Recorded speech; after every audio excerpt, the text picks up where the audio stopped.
శరీరధారిగా ఆయన రావాల్సిన ఆవశ్యకత ఎంతో అద్భుతమైన సన్నివేశం. ఆ దేవాది దేవుడు చెప్పసఖ్యముగాని మహిమలో, ఎవరు సమీపించరాని తేజస్సులో, మరి ఆ స్వర్గంలో ఉన్న దేవుడు అట్టడుగు స్థాయికి దిగజారి పశువుల పాకలో కొంతవరకు తగ్గించుకొని ఆయన భూమి మీద జన్మించడం అనేది చాలా చాలా చెప్పుకోవడానికి దేవుడు అవతారం ఎత్తాడేమో కానీ చాలా చాలా దేవుని యొక్క తగ్గింపు కనిపిస్తూ ఉంది.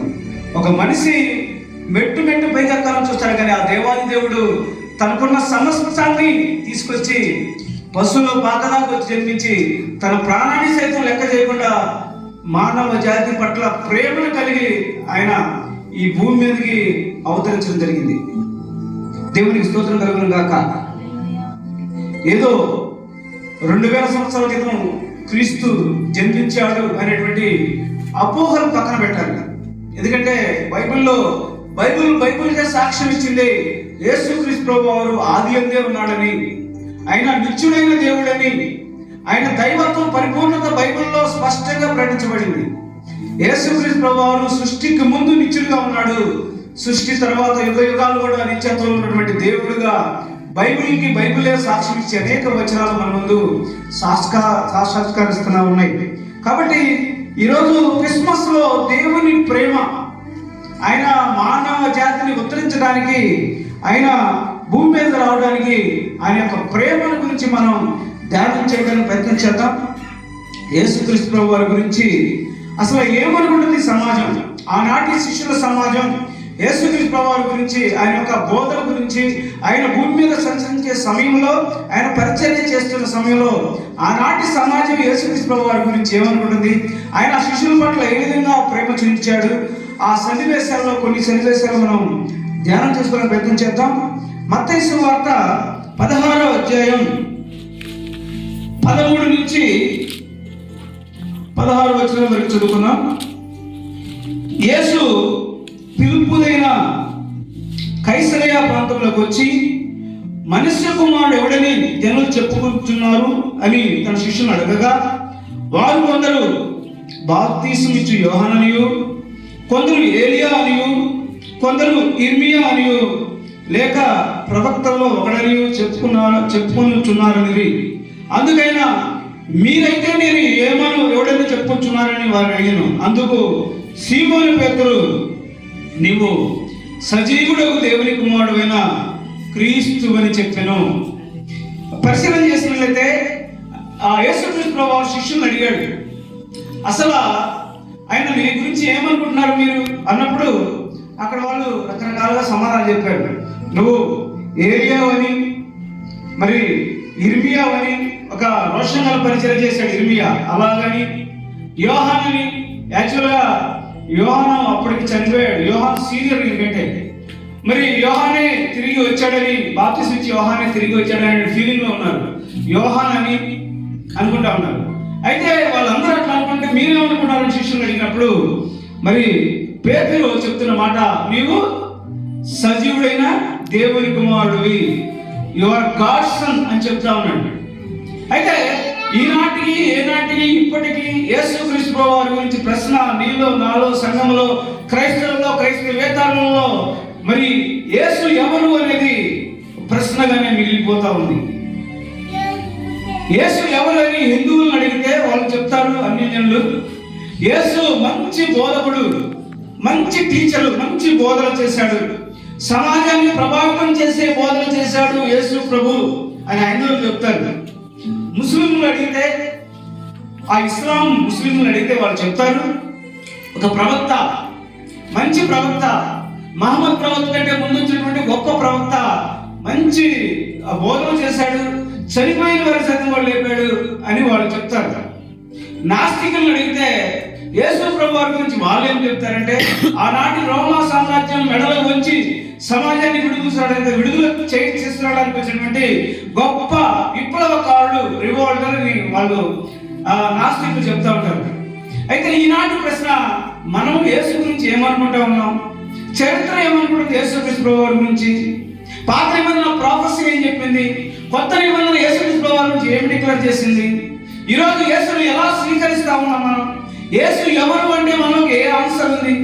పరిశీలన చేస్తే యేసు చరిత్ర పురుషుడు. చరిత్ర చెప్తుంది ఏంటంటే మేజర్ ఆధారం నీవు నేను, మరి నీ జన్మకి నా జన్మకి తాత్కాలికమైనటువంటి యేసు జన్మతో ముడిపెట్టారు. చరిత్రని రెండుగా చేసినటువంటి గొప్ప మహానుభావుడుగా చరిత్రకెక్కాడు యేసుక్రీస్తు ప్రభు. మరి యేసుక్రీస్తు ప్రభు వారు పుట్టిన దగ్గర నుంచి ముందుని క్రీస్తు పూర్వం అని, పుట్టిన తర్వాత సంవత్సరాన్ని క్రీస్తు శకమని చరిత్రను క్యాలెండర్ని రెండుగా చేసేటువంటి క్యాలెండర్లో ప్రముఖ స్థానం మరి ఆక్రమించినటువంటి యేసు జన్మ ఈయన చరిత్ర పురుషుడని డిక్లేర్ చేస్తాను. ఆయన చరిత్రలో ఉన్నాడు. ఆయన పుట్టింటి పురాణాల మనిషి కాదు, అనగా ఒక యేసు ఉండేవాడని కాదు. చరిత్ర మరి ధారాళంగా సాక్ష్యం ఇస్తా ఉంది.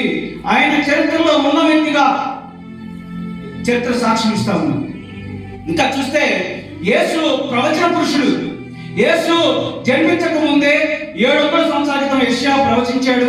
యేసు ఎక్కడ జన్మిస్తాడు, ఏ ఊర్లో జన్మిస్తాడు, ఏ గోత్రంలో జన్మిస్తాడు, యేసు మరి ఎవరికి జన్మిస్తాడు, సమస్తం కూడా క్రీస్తు పూర్వమే ప్రవచించబడింది. 700 సంవత్సరాల క్రితమే.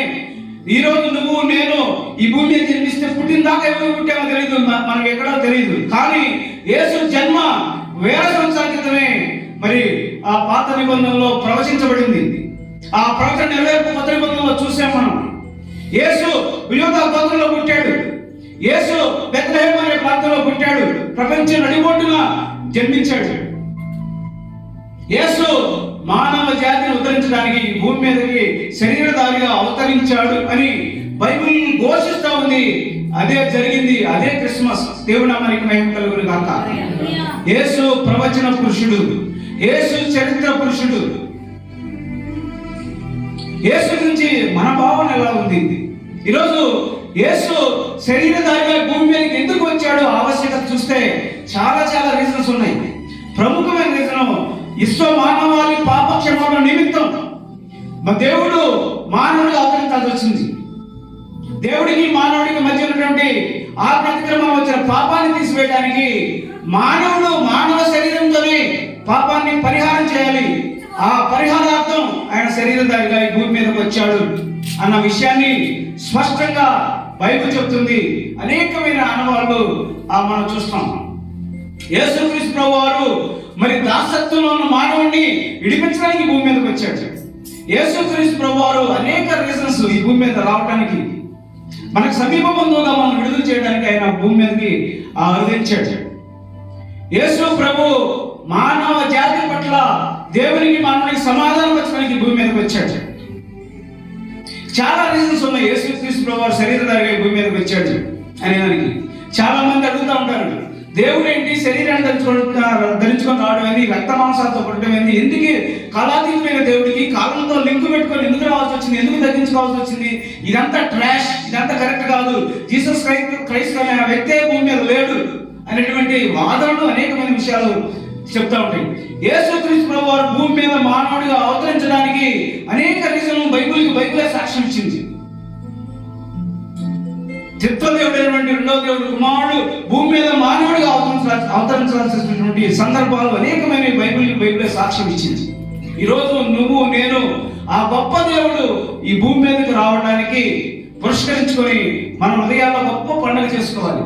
ఆయన ఎంత ప్రేమించాడంటే తనకు తాను మెట్టు దిగి మరి ఆ చంద్రమండలానికి నీళ్ళు ఆంశనాలు ఆయనకి ప్రమోషన్ కోసం ఒక ఇంటర్వ్యూ పెడితే ఆయన చెప్పిన విషయం ఏంటంటే, ఇక్కడ నుండి మానవుడు చంద్రమండలం మీద పడడం పెద్ద గొప్ప కాదు, కానీ ఆ దేవాది దేవుడు మానవుడిగా, ఆ అనంతుడైన దేవుడు, ఆ గొప్ప దేవుడు, కాలాతీతుడైన దేవుడు, ఆకాశాలు మహాకాశాలు పట్టని జాలని దేవుడు ఒక స్మాల్ కణంగా, ఒక శరీరధారిగా, ఒక గర్భంలో, స్త్రీ గర్భంలో రావడం అనేది ఇది వండర్ఫుల్. దీనికంటే అద్భుతకరమైన విషయం ఏది లేదు అని ఆయన తేల్చి చెప్పాడు.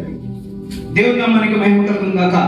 ఈరోజు యేసుక్రీస్తు ప్రభు వారు యొక్క ప్రేమ గురించి ఈ క్రిస్మస్ మాసంలో మనం తెలుసుకోవడం చాలా ప్రాముఖ్యమైన విషయం.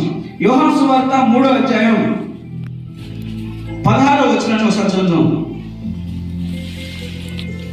యోహాను సువార్త 3వ అధ్యాయం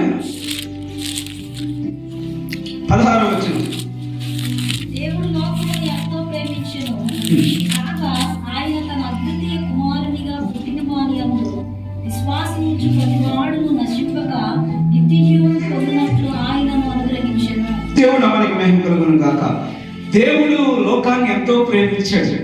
లోకం అంటే మన గురజాడ అప్పారావు గారు చెప్పారు, లోకం అంటే మట్టి కాదు, మనుషులు.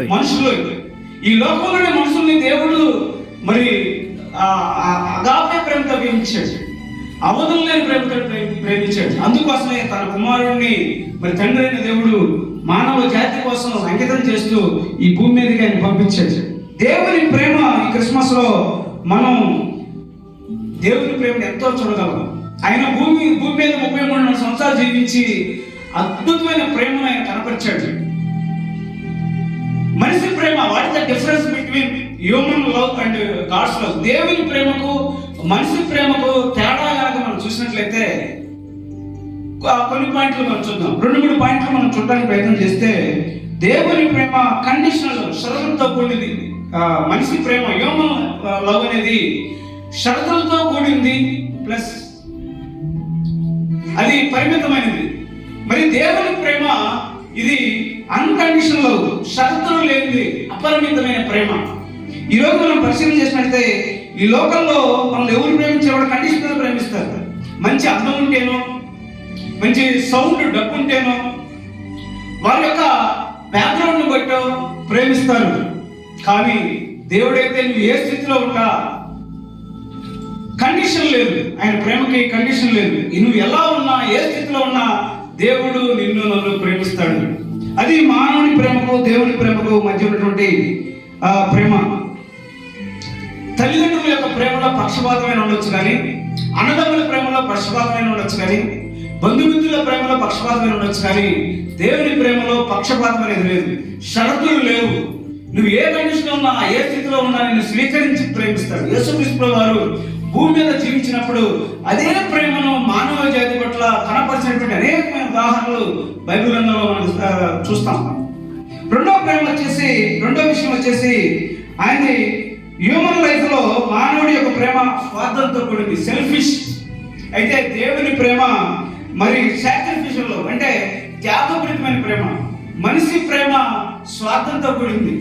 మనిషి ప్రేమ నీ దగ్గర ఏదన్నా తీసుకోవడానికి ప్రయత్నం చేస్తుంది. నీ దగ్గర ఏదన్నా మరి తీసుకోవాలనుకున్నప్పుడే ఆ ప్రేమ అనేది ముందుకు వస్తూ ఉంటుంది. నీ దగ్గర అది అయిపోయినప్పుడు ఆ ప్రేమ ఎగిరిపోతుంది. అదే దేవుని ప్రేమ అయితే నీకు ఆయన నీకు దగ్గర ఏం తీసుకోవాలి, ఇచ్చే ప్రేమ. ఆయన అంత సింహాసనాన్ని విడిచి, ఆ మహిమలోకాన్ని విడిచి, ఆ స్వర్గాన్ని విడిచి నీ కోసం నా కోసం త్యాగపూరితంగా కల్వరశిలలో బలి అవ్వడానికి సైతం లెక్క చేయకుండా నిన్ను ప్రేమించి అలా తగ్గించుకొని వచ్చాడు. ఎంత త్యాగపూరితమైన ప్రేమ!